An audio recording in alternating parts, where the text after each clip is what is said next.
how to access and use iOS 18.3 new accessibility features.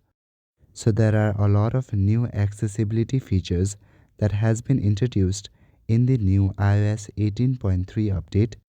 But before moving on with those updates, make sure that you have updated to iOS 18.3.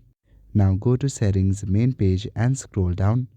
Under General, select the option Accessibility. Inside Accessibility, scroll down again, go to the option Motion and select Show Vehicle Motion Clues. Make sure that you have turned this option on. There's a small description at the bottom. You can read this description to know more about this feature.